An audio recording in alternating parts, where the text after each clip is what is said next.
Okay, today's is lecture 5 lah.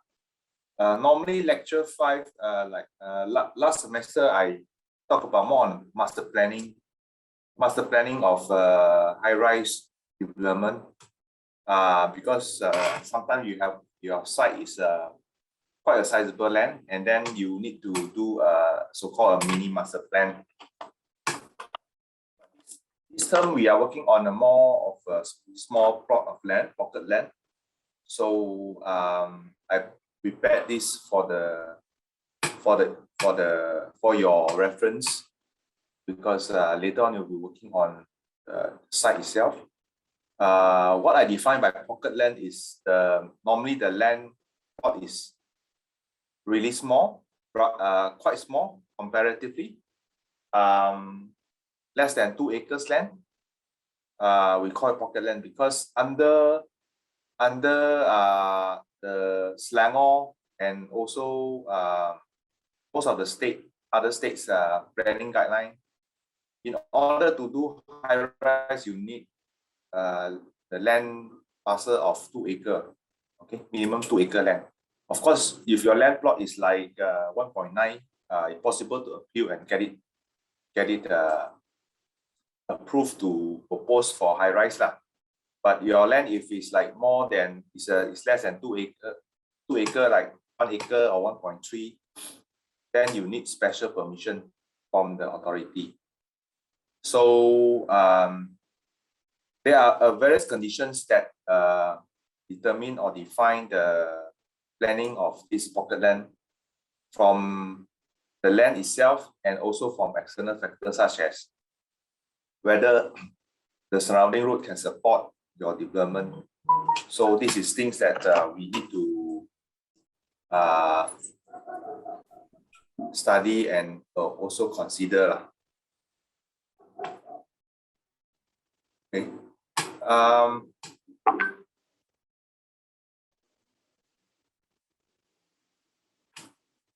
Okay. Why is pocket land becoming a trend?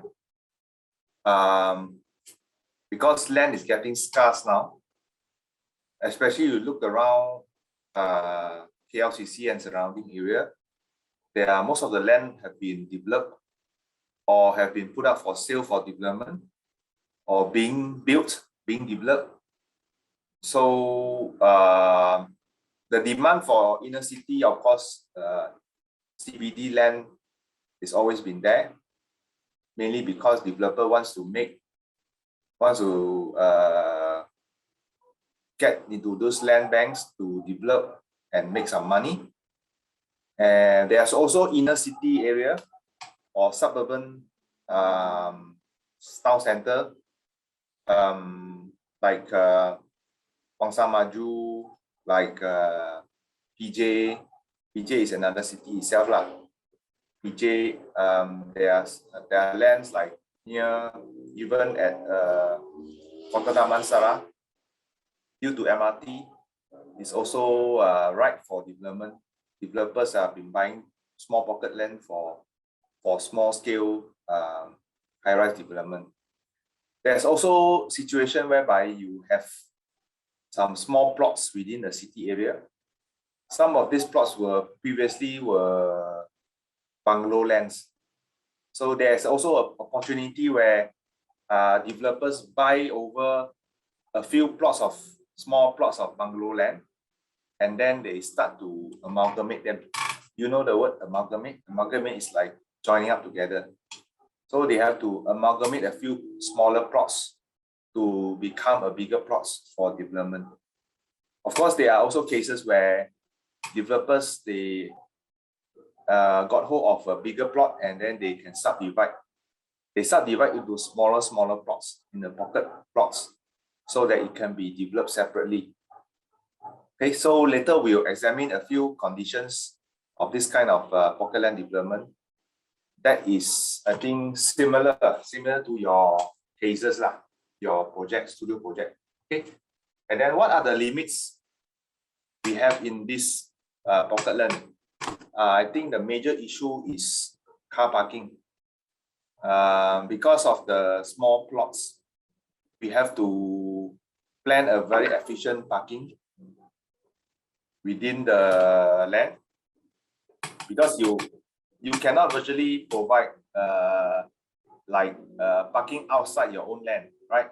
If you want to submit a plan for a condominium or a service apartment, the car park must be within your land, because that is the basic requirement for any development in town, unless you are able to acquire the neighboring plot.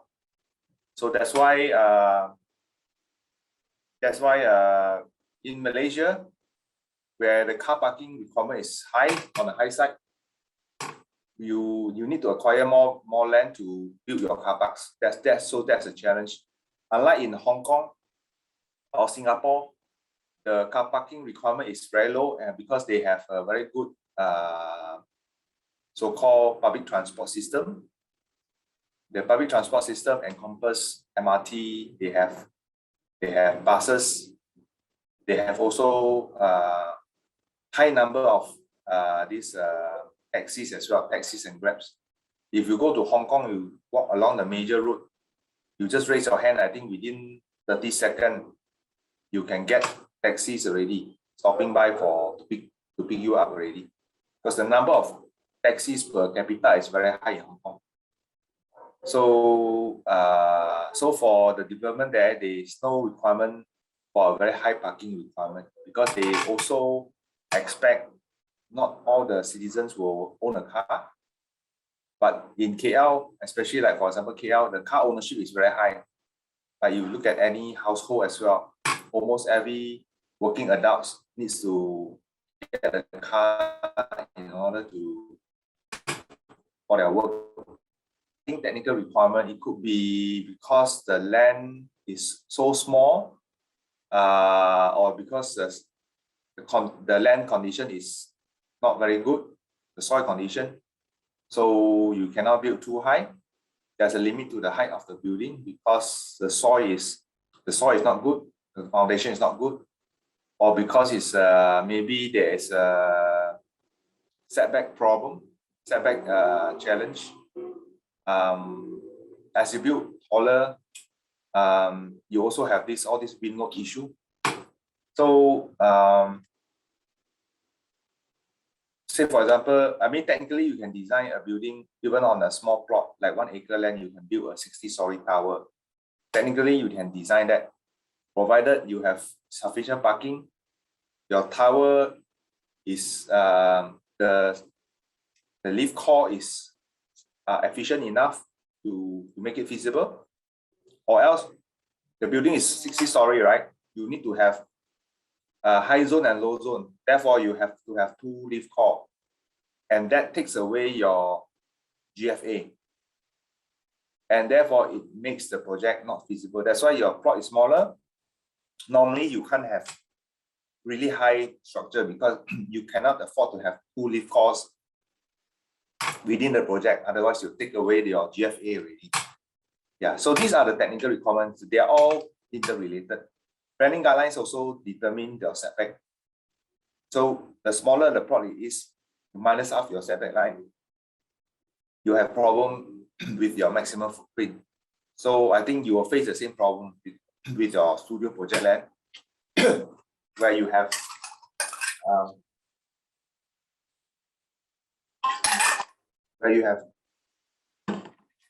small plots. After minus your setback, you have only limited build up or footprint for your podium as well as the tower. And also there's also another control from the height control, which is from the Department of Civil Aviation. DCA is under the controlling the flight path of all our airline system. Okay, so for example, in Subang area, you cannot find buildings more than certain height, because in Subang area there's this Subang Airport. So if your land is actually on the flight path of the airline, near the airport runway, near the airport, closest to the airport, then you cannot build anything tall. You know, you can only have like 2-story, 3-story building. That's why You go around Subang area, you don't see many high-rise there. Further away, yes, Ara Damansara. Even that also, there's also a certain height control because they want to control the height of the building nearby the airport runway for safe landing, emergency landing. So there are a lot of consideration. Of course, you look at the classic example is Hong Kong, the old airport lah, the the Kai Tak Airport. Before it moved to the new location in the Man-made Island in Hong Kong. Previously, it was in the city area in Kowloon. So all the housing, it causes so much noise pollution to the housing, and also it makes due to the surrounding apartments and flats, it makes the landing become one of the most difficult airport to land. So they say that those pilots saying that if you can manage to land in the Kai Tak Airport in Kowloon, Hong Kong, you can land anywhere in the world already, because it was one of the toughest airport to land in the whole world.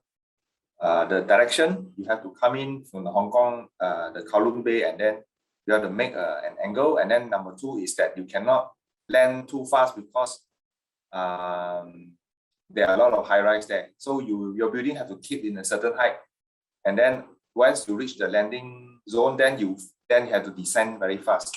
So if there's any weather, unwanted weather conditions, then it makes you maybe have to try to attempt to landing a few times. So we'll move on to the case studies. I'll share with you some of our office projects that is basically working on pocket land. There are a few conditions. Okay. Like this area, we're talking about amalgamation. Because I was talking about lands that is small. So how do you create available land for development? So we have this is not under a project, but we noticed that in around Jalan Yap Kuan Seng, a lot of land previously were bungalow land. Okay, so you can see here. Just zoom in a bit. Jalan Yap Kuan Seng near behind Jalan Ampang. This area here, there previously a lot of bungalow land. So what they did is the developer actually have to negotiate and buy a few bungalow plots. Then they amalgamate them to make them into a single ownership. Then they can get plan approved. So these are all hotels. This I think is Ibis Hotel. There's also another apartment coming up here. So you can see here some of these actually bungalows. So are bungalows as well. So they were actually developers who actually buy over like three lots of bungalow. One lot here, another lot here, and 3 lots. Then they try to submit plans for this development. So I have seen one of these proposals by my consultant friend.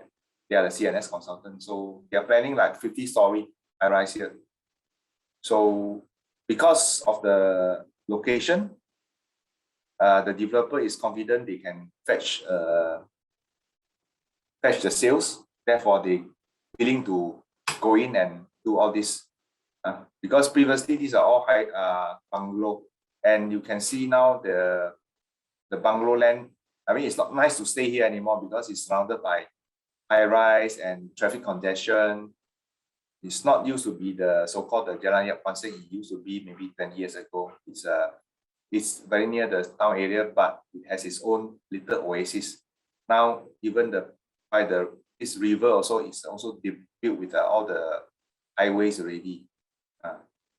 So it's not nice to stay anymore. So a lot of owners are willing to let go at a handsome profit because the land has shot up few hundred %. Okay. Another condition we can look at is like here is this Bangsa South. Bangsa South, one of the master developer in the area is UOA Group.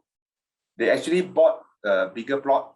What they did is, after they bought the bigger plot, they subdivided into a smaller towers. So what it does is that they put all this tower for sale. Each tower will be one single owner. They build and sell those so-called mini plots to individual investors or individual owners, so that each of these corporation can own their own so-called corporate towers, rather than you buy a certain floor within a big tower, or you rent a certain floor. You can actually, with the GFA you want to rent or you want to own, you can actually buy over or rent a whole office tower for yourself. Okay, so this is the concept came out by the developer. Of course, the challenge is the car park. So what the developer did was they actually built an integrated underground car park. Okay, these are all their car parks below that. So it's actually a strata development. The developer actually built individual towers, which can be owned by individual owner, but they share common facility. They share the common basement car park below that. Nowadays, I think if you go for individual plot, say you subdivide in the smaller plot where you have car park and tower, is almost impossible because the car park is not efficient. But when you plan out your car park in the whole basement, you can have a very big open car park area underneath, and very efficiently planned, efficiently managed, and everyone of course pay maintenance to get the service of the securities and all that. But if you do it individually, it's almost impossible. Each of you will have your own car park management system, your own security. So it makes it very, very expensive to actually do it. So this is a special scenario because the developer actually owns a big piece of land and then they subdivide into smaller plots. And with this also, they can actually build a little their own recreation area. You can see here, this also, they built a huge recreational park here. But these are all corporate towers, the bigger towers. They are not for sale, but this one are all for sale. So that is the master plan for smaller towers or pocket land that they can be sold or leased to individual owner. We also have conditions where there are also small pocket lands near the CBD, but not inside. Like this case is 1 acre, where the client asked us to plan for office tower. So even suburban area, as the city expands, like places like Star Park, places like Wangsa Maju, a few suburban centers. You can see now also there are also office towers and mixed-use towers coming up because the CBD is getting too congested. So people also go for options of moving out from the city center, but close enough to the city center so that they have a presence. The tower have a presence and have a significance in the city skyline of Kuala Lumpur, and also highly visible. So these are all like densification of the urban area. You can see even here, this site actually next door is a cemetery area, but people just buy and look. This one is our project site, one of our project site in Manjalara. You can see also it's a suburban center. We actually did this condominium, completed this in 2018. The land is only 0.94 acre, so less than 1 acre. So these are all pockets lands that is right for development because of the location as well, because this is in Manjalara near the Desa Park City. So the demand for housing is there, and because of the location, it can also attract buyers as well. So opposite, you can see also there are also small plots that is actually subdivided for a little commercial area. You can see they are actually subdivided. Each of them have their own commercial title, and then they have so-called their own boutique development, not really high-rise, but boutique development. So the big tower could go as high as 6-7 story. The challenge is always the car park. And then we have another proposal in Sarawak, Miri. In the middle of the town center, there's also one smaller plot here. The plot is only 30,000 square feet. So how are you going to do something at the 30,000 square feet land? So previously, I think no developers would want to consider, but because the land is getting scarce and land in CBD area is actually getting very, you got money also, you cannot buy anymore because it's very scarce. Here it's very near the shopping mall. You can see here all this mega mall, all that in Miri lah. Then here is actually one of the main avenue, and my consultant friend is working on one hotel here, Mercure Hotel, 5-star. So this is one of the major road here. You can see the scale of the road is very wide. So it has a very good access frontage to this major road here. So that's why there are developers who are actually willing to consider buying over pocket land for development. So I will go to the projects. Okay, this project is called Dua Manjalara. Because why Dua? Because it's a phase two of the project in Manjalara. The phase one is MJ18. We actually took over the project from the former architect and worked with the developer. Then came the phase two. So phase two, we were the architect. So the land was actually bought over from Telecom Malaysia. So you can see this telecom building is still located at this corner location. It could be phase 3, I don't know, in future, because why? Nowadays with the advanced telecommunication equipments, Telecom Malaysia also have managed to reduce these transmission centers, because the coverage for the equipment is wider. So for example, last time maybe one telecom center, communication center can cover only 10-kilometer radius. Now the coverage is 20 or 30-kilometer radius. And for some of the communication station, is becoming redundant. So they also decommission some of the this communication center. So they cut all this land for sale.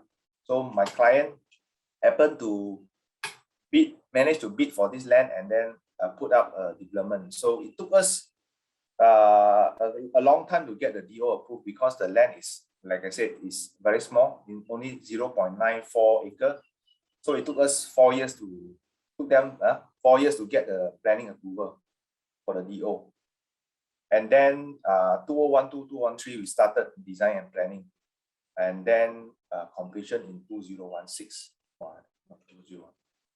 So the site also, you can look at the shape, it's actually very challenging, because it's not square, it's not rectangle, it's not, it's a trapezoidal form. So the challenge is how do you fit in your car park within this odd shape of the land. There's also another consideration, because when you're working for property developers, the main issue is, of course, the sales, whether your product can be sold in the market, the price, whether can fetch very good price. So this land, of course, although it's 0.95 acre, the land is not cheap per square foot, because the plot is very small.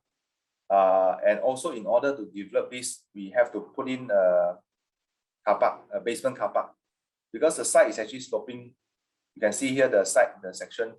One side, the right-hand side, is actually taller, right? The land, the road level.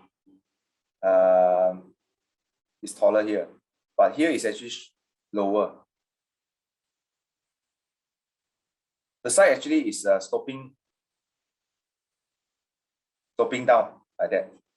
So we decided that rather than build a big podium, because if you build a big podium, your setback is reducing the car park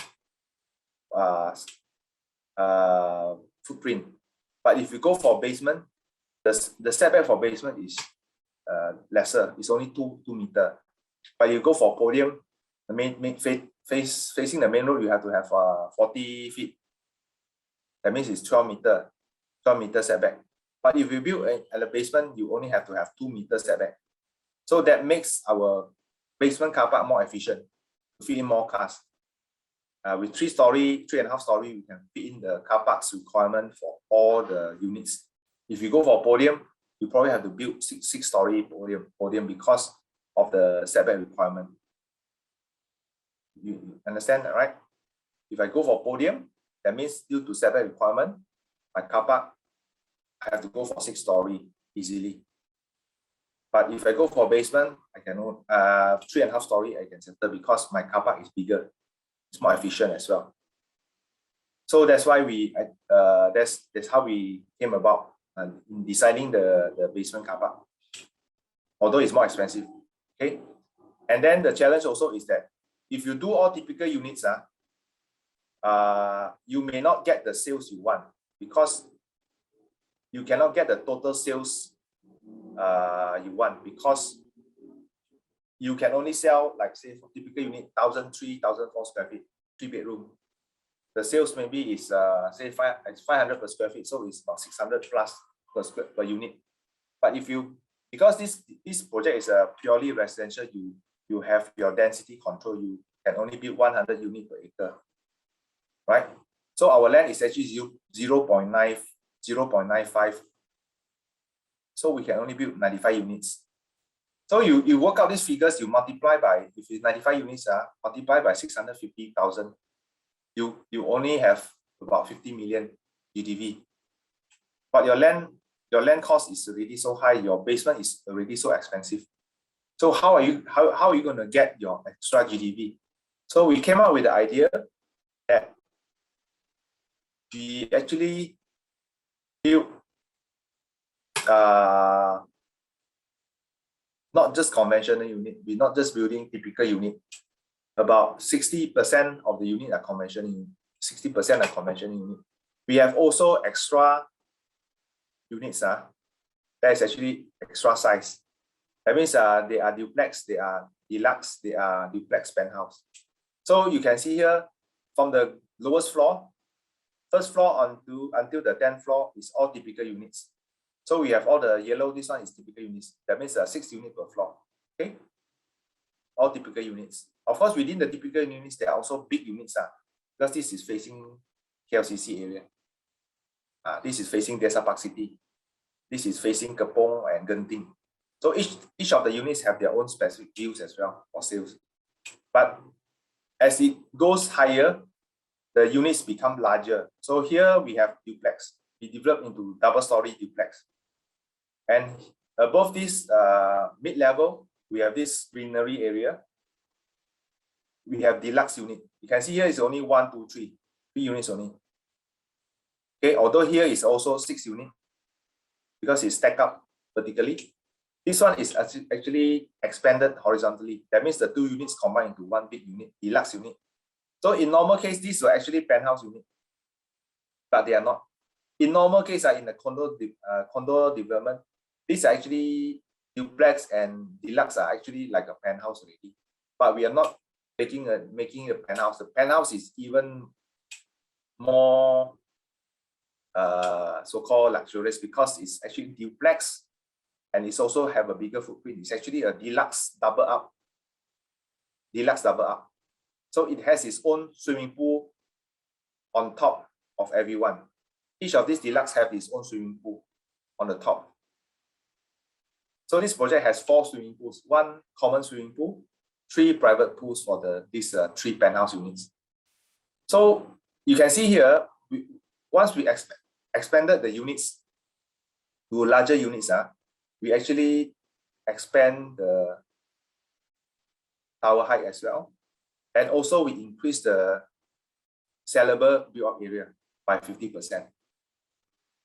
Yeah, the normal units, we expanded up the normal height. If you do this typical, just 10-story, sorry, maybe it's 10-story, sorry, 95 units, maybe it's 18-story. But now we managed to extend the building height to 24-story with extra GFA. So the client calculated based on this extra 95 units, they calculated, hey, my GDV is better now. I can make it feasible now because this sales, total sales is about 100 million, not 65 million anymore, not 55 million anymore. It's 100 million, close to 100 million. So then it's make the project doable. So this is how we have a very innovative product. We have a very innovative design for the units to attract specific buyers to buy in and make the project feasible. So you have to study the market. You have to understand how the market works and work closely with the developer in order to achieve this kind of concept. Yeah. So this may work here, but it may not work in other places. So you have to really understand the market. And the design also, we really emphasize on the green spaces. We lay out the green spaces in the ground floor. So not many condos have a sizable green area in the ground floor, especially nowadays the condos have a very big podium on the ground with some perimeter planting, that's all. They say, oh, I cannot achieve this one, my podium car park is very big. That's true because most developer will just build a huge podium car park. But here we took a challenge. We put a car park in the basement and we look at the leftover spaces, what we have. So there's one layer here is of course facing this slope. You see the road is sloping down here. We have this green wall facing the main road. Then there's also this TMB substation which is located on this location here. The substation services space, the tong sampah, everything here. So we put a green roof as well. We put a green roof over this area. Then inside, it's actually sloping down. So we work with the landscape consultant to actually create a little oasis, a little so-called little park with a playground within this trapezoidal space, which is sloping in two directions. So other than this, the towers, we also have a lot of greenery for the community.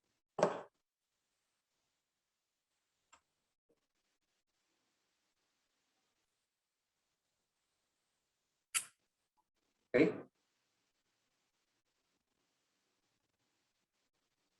So this is the models that we made for the sales marketing. Life size, almost 1 to very big scale, so that people can see the details of the tower.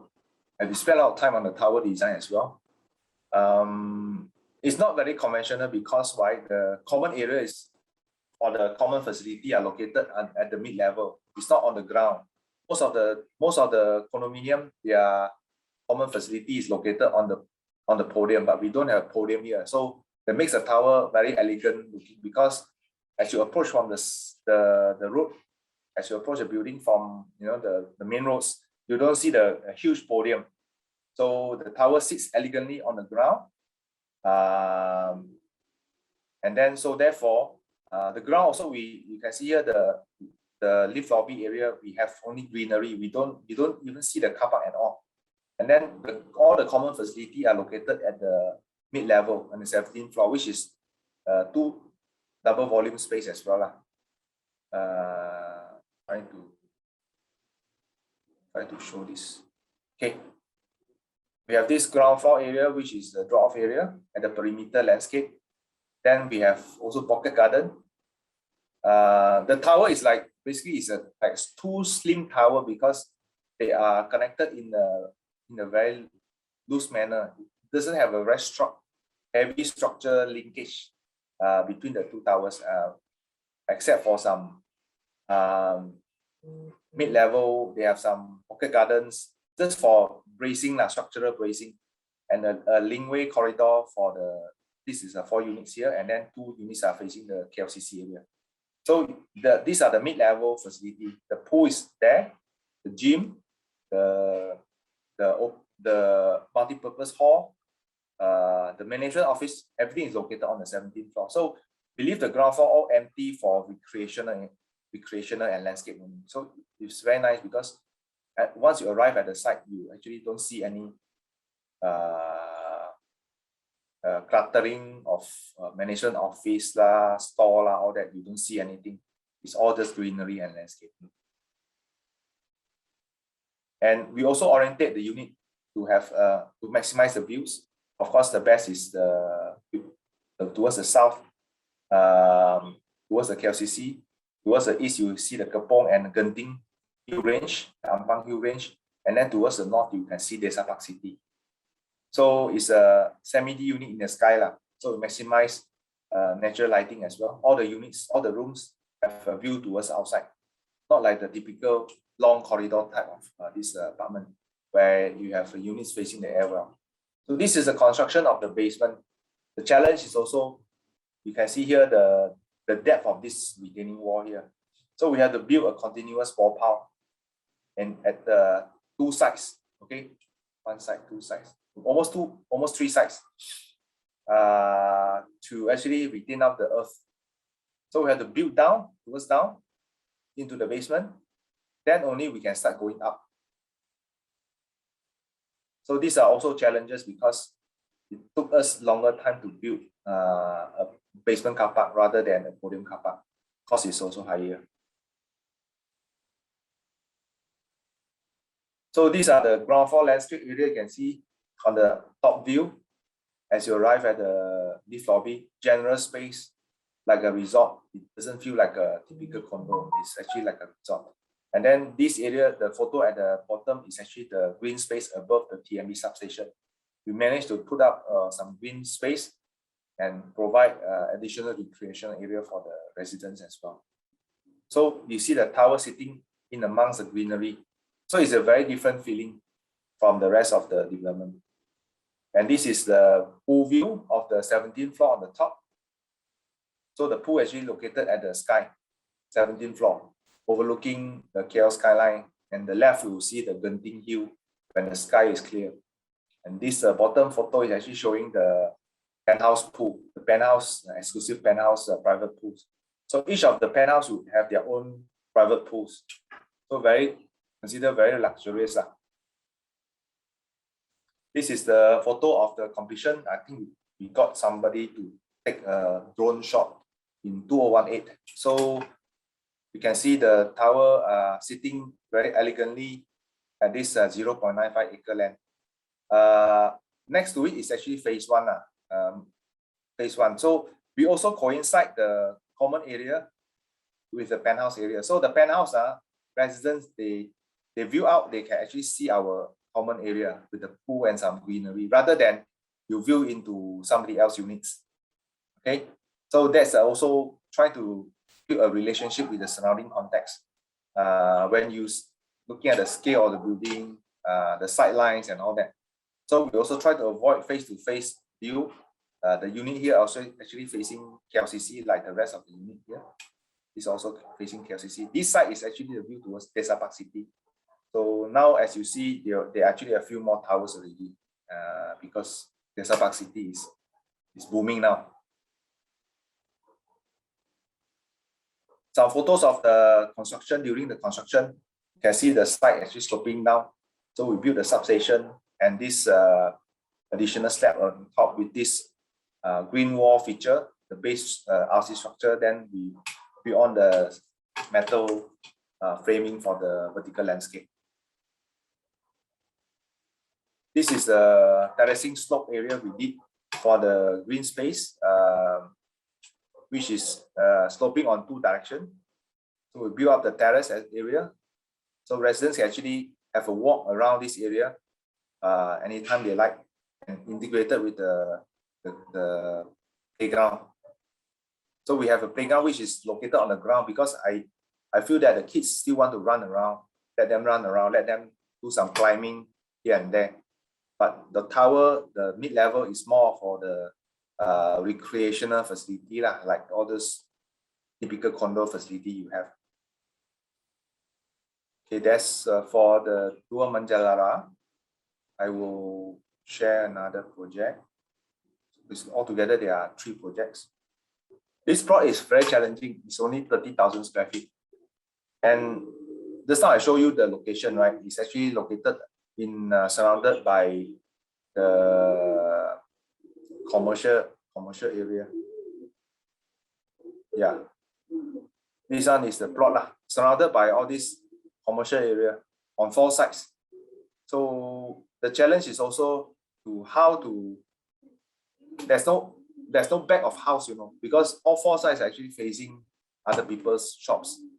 So instead of having a back, so-called 3 sides are front, and normally you will design something like this is the frontage, this is maybe your back of house because for your loading.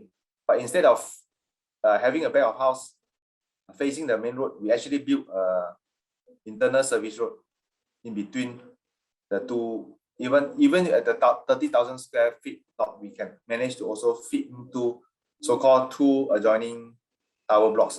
This is 1 block. You can see here 1 block with its own lift. Another block is located here. So with its own lift as well. So the tower actually links up as you go higher. And then what we did was actually we built in this internal road so that it's also help as a servicing area and drop area as well. So there's no back of house, because here are all facing commercial development, existing commercial area. And we also propose commercial spaces like showrooms and commercial plots and lobbies other than just a car park. So the challenge is how to fit in your car park. In this project, we actually propose a mechanical parking in the basement and also upper floor. Yeah. So as you go up, you can see the first floor even have to provide a gallery and also some function space. So this one is the upper floor mechanical parking. You can see the car park lift that is actually all mechanical sorted out already. So there's no need of any car park ramps and driveway. Of course, you have a driveway here. Is like a distribution channel for the cars to be parked using mechanical system. So we even have the 3rd floor. We have a function space. There's a requirement that the client want to have a function hall inside this building, commercial building. So as you go up, it has a mezzanine floor as well, and then there's an office that adjoining the Soho. Okay, so Soho would have its own access lobby, and office would have its own access lobby. And you have to think about your escape staircase as well. So the challenge here is, of course, we eliminate the car park requirement by not having this conventional parking, but using mechanical parking. Okay, that eliminates your ramp. If you have a conventional parking, you have to have a ramps. And then as you go up, the Soho tower takes more prominence with the double loaded corridor, because you need to have the efficiency as well and fit in the GFA. So therefore, we have a double loaded corridor as you go higher, and even have a duplex at the highest floor. This is the basement. So the basement is also housing some of the mechanical spaces like M&E spaces. We allocated certain area in the basement. As you can see, also basement, it has advantages. The setback is less. You only have to have, in this case, a 3 meter setback. Okay, so with the setback, it has a bigger footprint compared to your podium. Therefore, you can fit in most of your M&E spaces there. And the basement also have its own mechanical parking as well, and with limited motorcycle parking. This one basement actually has a ramp to come in and out as well. So we don't have the mechanical lift lah. Actually, we do. We have both. You see here, basement also, we have the basement mechanical parking. So relying on the car park lift already, these two car park lift will serve the basement parking. So a section to illustrate all the how we stack up the programs. We even managed to have a pool area because the footprint at the tower is smaller, bigger at the base and then smaller at the top. So we actually managed to even have a pool at this Soho Tower to have a facility and pool area. So these are things that you need to consider. Even actually, if you can even have another sky pool if you want. But of course, we put here is to reduce the stress on the tower of this swimming pool area. And we felt that the roof garden is not so well used based on our experience with our past projects. The roof normally is very hot in Malaysia, and you need a lot of shading, otherwise it will not work. So within this 30,000 square feet, we also managed to squeeze in everything. You can see the challenge is how you solve the car park, how you put in your tower costs, how you fit in your programs, fire escapes, and even setback line. So here is the setback line challenge. Also, both sides also you have to have a setback line. And the long section to show how the different programs are stacked together as well. So this is another side, the office tower side. Showroom, commercial lots, gallery, conference hall. Conference hall, we can make it hall because there's nothing on top already. So when you have big elements, you have make sure you put where there's free from any big columns. Here we can do it because there's no big any build up on top of it. So we can have a column free space as well for the conference hall.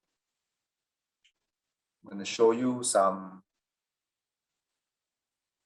3D.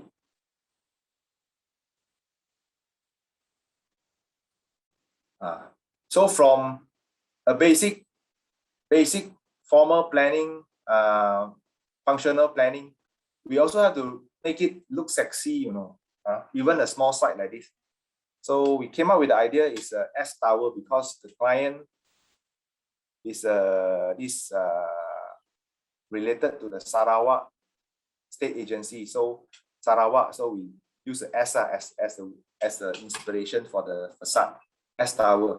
So you're not, as architects, we're not just planning from the inside, we also have to design for outside as well. So we actually work out this facade to make it prominent from the major access road here on the main road and going into from Jalan Merbau. Just now I show you the site plan. Yeah, and how this is related to also to the Mercure Hotel my friend is doing now. In Sarawak, we have to work with the local consultant, the local architects, because the West Malaysian architect cannot do submission. So we can do design, concept design, handle. Submission will be handled by the local architects because they have their own local building ordinance, Sarawak building ordinance, which is similar to bylaw but has a different planning guideline. Apart requirement also different. So we work with the local consultant together in order to achieve this. So on the other side as well, how do you make the facade interesting as well? It's not just a one side elevation. It's actually we're making a sculpture in the city. Even in the pocket land like this, it also give you the opportunity to do something different. Yeah. So Alan, we cannot see the 3D. Oh, okay. The PDF is not so. Okay, sorry. So just now I showing, sorry. Okay. So even with a small plot of land, you also have the opportunity to do something on the facade. So here just now I mentioned about the S tower. So it has to be designed in a three-dimensional way, like a sculpture. It's not the one facade, one design, actually, especially you design a tower. Not like you designing a terrace house, it's only the front elevation and a little back elevation, right? If you do a terrace house design. But if you do a tower, actually, the four towers, the four elevations are actually interrelated, especially when you have a complex programming like this. So we took the opportunity to define each elevation with expressing the different programs as well. So the yellow part is actually the convention hall. And then you have the mechanical parking area. We try to make it natural ventilated as well. So with the fins and integrate with the tower, the Soho Tower with the vertical fins as well. So this is the later part of your design. When you sort out all your technical issues, your planning, your structure, your car park, then you start to also create the sculptures with this external facade. So it's inside, outside. When you're designing inside, you also have to think about your facade also, the outside. So you cannot leave it until the last minute because the sculpturing of this 3D form has to start from the early stage. When you start the planning, you must have an idea where you fit in your course and how you want to express the course. Whether it's a solid wall or it's a glass lobby, and then your staircase is natural ventilated. So we have to think about all this also. When you design, you have to think about the sustainability of the building already. So once you have your planning in place, then in the later part of the stage of the project, makes life easier for you. That's the second one. I will show you the third one.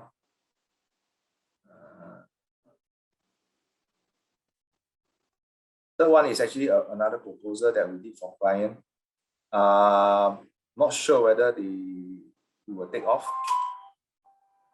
Third one I was telling you is located in Jalan Pahang, in Setapak area. So the land is only 1.2 acre. Traditionally, if the client approaches you 1.2 acre to build a tower, you probably will turn it down. But nowadays, the challenge is really what have to make it work. Even with 1.2 acre, how can you make a development based on 1.2 acre? So the site is very beautiful because the immediately surrounding is actually a lot of bungalows, and then you can see Lake Titi Wangsa. So it has a view towards the Istana Budaya, the Titi Wangsa Lake Gardens, and then the KLCC skyline. Yeah, but of course it's not the front; it's actually the back of the building. So how do you orientate your views versus your access as well? So this is a site taken from drone, 1.2 acre only. The access is from the main road, Jalan Setapak, Jalan Pahang. Okay, but the best view is actually towards the back. So how do you then plan your views, plan your building orientation? These are all the things that you have to consider. So the access, of course, is through Jalan Pahang, and also is located near this Titi Wangsa transit hub near the Pekeliling Flats. There's a KL monorail, there's a LRT, and also there's a MRT for Hospital Kuala Lumpur MRT. So actually, it's considered quite a good connectivity lah, that some of the user of this building can actually use the public transport to access to this building. So we always try to be innovative in whether given a big plot or small plot. So here we're trying to create a lot of voids and also greenery space within the tower. And the idea is that the client can also gain extra GFA in future. That means we create a big void within the tower, and then that void can serve as a space for them to expand over their future extra GFA. So we actually built in the structure loading. We tell the engineer that, okay, next time you have to design the loading to have extra cater for additional GFA. Okay, that's the basic concept. That means they can add in the GFA in future. Because maybe 20 years down the road, the land is even more expensive. Maybe it's 2,000, 3,000 per square feet. Right now it's 1,500 to 2,000. Right. So in future, another 10 years, there may be a demand for more office area or more so-called CBD or near at this area. Maybe there's then the client can actually expand over again extra GFA. So that's the idea behind it. So we actually, started with this setback. You have to study the setback. Minus of your setback, that's the footprint you can build. So you can see the land is very long and narrow really. After your setback 40 feet from main road and also your internal access road 40 feet, you only left with this footprint here. So the challenge is also it has a very small podium. So what we actually suggested was actually how we can reclaim the GFA as we go up to the top, So we came up with the idea that we actually increase the GFA as we go higher by using this stack concept. The loading can be actually absorbed by the units below gradually as you move up to the upper floor. So that gives us extra podium space, that gives us extra rooftop space as well. So that was the one of the so-called driving factor for this planning of this component. Okay, so we even have to have various programs. It's not just purely office. It has commercial on the ground. Because Jalan Pahang, that area has a few car showrooms. So we thought we can also incorporate one luxurious car brand as a showroom for lease for them. And then we fit in the car park as a mechanical parking. But although the client asked us to study for normal car park as well, so we have to come up with another one with normal ramps and car park. Yeah. So the front here, the block is designed as a Soho, which can also partially be a hotel because nowadays with Airbnb and they can actually convert some of the floors into a hotel really. Essentially, if you don't sell every unit, you can actually reserve a few floors as to operate as a hotel or service residence because there are demands for inner city living because some of the executives working in CBD, especially working for the banks and multinational corporations, expatriates, they prefer to stay in the inner city area, closer to their workspace, and then also closer to recreation area. So this one is near to Titi Wangsa Park. So it has a potential that it can attract high income as executive expatriates to stay or rent out this Soho unit, stay here as well. So that's the idea behind it. So we plan out all this commercial area as well in plan and section. And this is just a 3D diagram. And the Soho sizes varies also from 425 square feet to 500 square feet as you go on top because the footprint is getting bigger and bigger. Yeah. Then the office also, we have a 2 sky garden, sky terrace that can be expanded over with the additional GFA. So this was the 3D perspective when in the first proposal. Okay. So you can see here the Soho footprint actually bigger as it goes towards the top. So giving you extra recreation area on the roof garden, and also give you more space for the podium as well. So actually one stone can kill 2 birds. I mean, if you have the ideas, sometimes it's actually help you to solve problems rather than create more problems for you.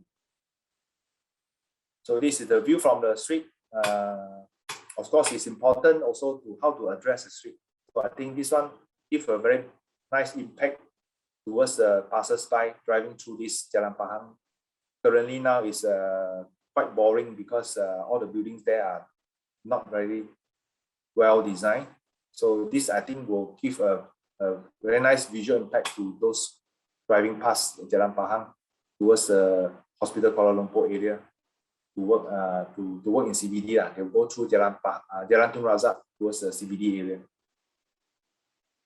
So the view also from the elevated Duke Highway link can also very interesting because we're actually not building 2 towers, but we actually link up the towers. So the office tower on top, we suggested to the client that the company will own or use this exclusively for themselves, so that they can have the best view towards the city skyline as well. Yeah. So this footprint also bigger for them, is better for them to operate, while the office at the lower floor will be subdivided into smaller plot for rental. Yeah, some of the ground floor, we also try to create, have more greenery rather than just maximize the commercial area. And having an elevator also to bring the customer up to the upper floor for the car showroom and the commercial plots. We also propose to have a property sales office for them, because this is a property developer. And the car showroom, of course, facing the main road.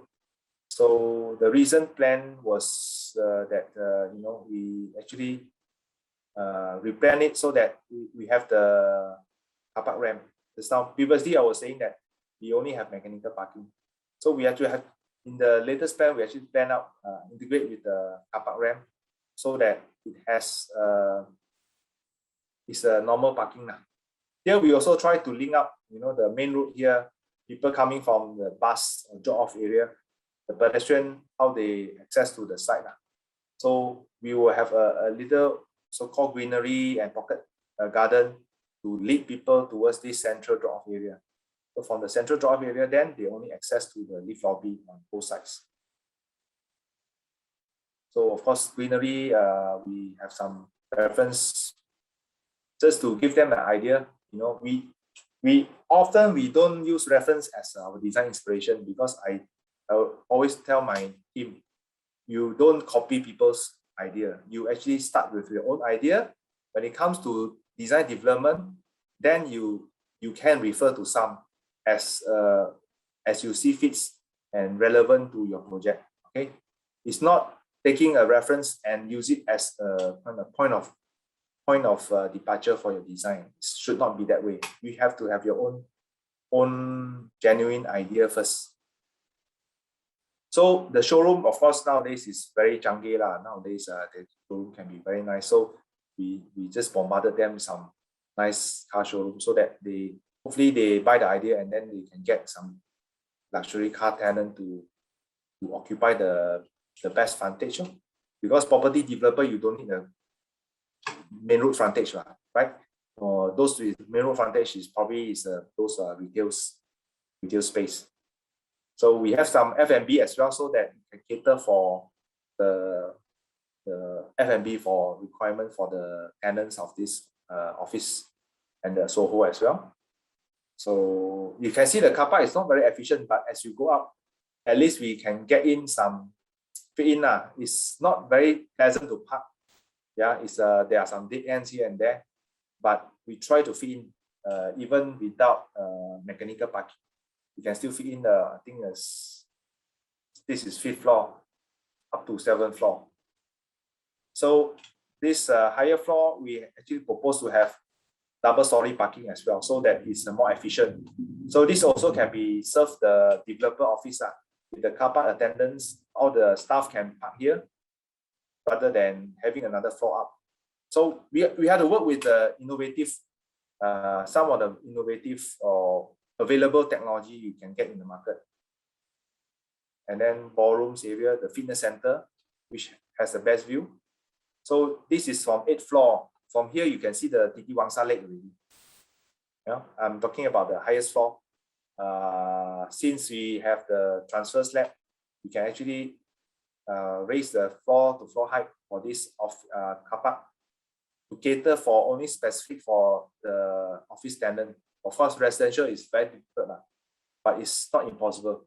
In fact, we are also exploring this double-story mechanical parking for our apartment project as well. So the Soho Footprint, although it's a small podium, we try to squeeze in. At least we can get some recreation area here. If you build a typical double loader corridor, you lost all this green area. So what we did was actually we took out the units. We actually create a green space here. And then this is the pool area to serve as a hotel pool. If Soho has some hotel component, then the hotel guests can use this. So we can have a choice of a podium facility and also a rooftop facility for different guests. Because if you have multiple function, multiple program, you have to think about their common facility. Yeah. So you can see the footprint is smaller. As you go up, it's getting larger and larger, as shown in the 3D. So the tower also, the lower floor unit, we have a basic of 2,003 square feet, which is just about a comfortable size for office tenants. Like our office in PJ is about 2,000 square feet. So I think it suits well with the smaller tenants. But as you go up, the client, they have their own bigger plots already, bigger footprint. This is some Sky Terrace reference images, just to help the client to visualize what are the spaces like and the quality of space like, you know. So as you go up, the 18th, 20th floor, you have a full-fledged double-loaded corridor with units on both sides. So you have to work out with the efficiency as well. Although, of course, in your design, you can always create some recreation area. Of course, I know some students like to explore having more greenery within. It's okay, no harm. But you have to solve your basic planning. You have your lift core area, your fire escape, all comply with the requirement, you know, and your structural grid. When you start planning whether your structural grid is interlinked with the car park below as well. So these are the things that you have to consider already. So with this basic framework of planning, then you can work on the next level, which is the structural system, your facade, your M&E system integration. So this one is the two towers next to each other. At least we have, I think here is a 12 meter. The building to building setback need to have a certain distance. Cannot be less than 6 meters. You have to have a basic setback. Okay. So as you go up, you can see the footprint is bigger for the office. So we try to create this exclusive floor as well for the client, so that they can occupy a bigger footprint. So it's better for their operation because they have marketing team, they have technical team, they have finance team, and directors floor as well. So even the office floor, we can also propose actually split level mezzanine, just ideas sharing with them, so that in future the office they can expand over. That's the idea. And in future, this void can be filled up with the GFA, but with the built-in structure capacity, built-in structure loading capacity to take the load. So this one we have to design in advance. But in future, I think the real estate value will increase. So therefore, maybe in the 10 years after this is completed, if the demand is there, the client can do internal refurbishment to increase the GFA. And we can see how tall are the car park. Don't play a fool with the car park, because really, if you don't have an efficient car park, you end up having more than 10 stories of car park, which is very, very difficult to use, because imagine those end users every day have to drive up the ramp going up to 10-story high car park. It's really, really painful, really, really troublesome. So of course, ideas wise, we can show some pretty pictures. In the end, of course, we fine-tune the facade based on the latest planning with the car park. Nowadays, this is 8-story car park, so no choice how to make it sexy also, and how to make it responding to the surrounding context as well. So on the ground, we have the triple volume showroom. Nowadays, the car dealers they are very smart. They know how to put all the sports car on the upper floor. Let them solve it themselves. Then the tower with this disappearing or enlarging footprint. So this is showroom. This is the ground floor lobby area here.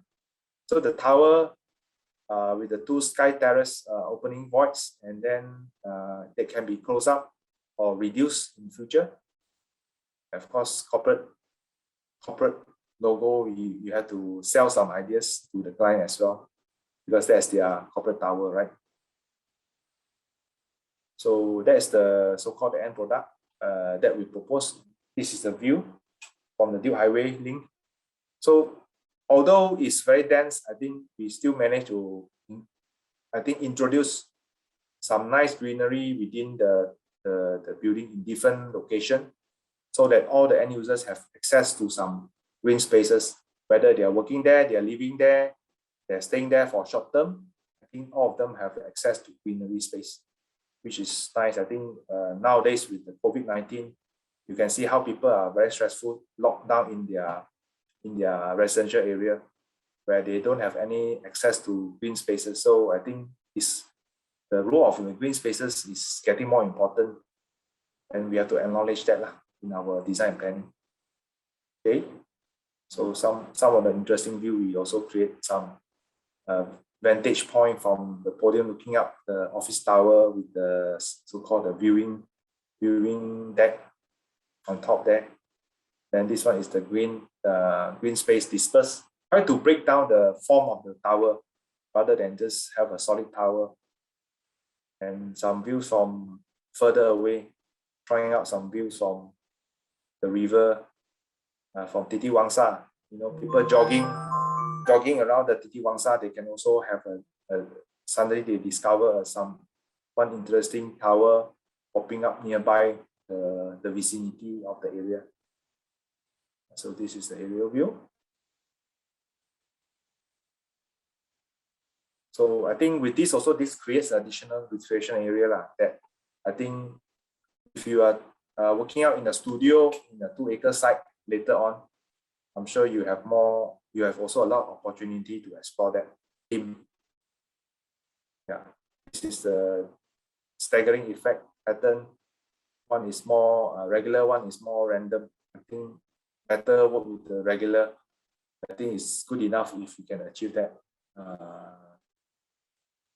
So some view internally as well, the Sky Terrace of the office. So we have to work out the development data. I think for you in your Highrise studio later on, when you work out your planning in your proposal, also you have to do some calculation on your GFA, plot ratio.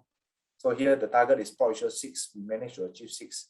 And in fact, we can manage to get in additional 1.5 plot ratio, 7.5 with occupying the additional void spaces and the green spaces that have been planned out for future expansion.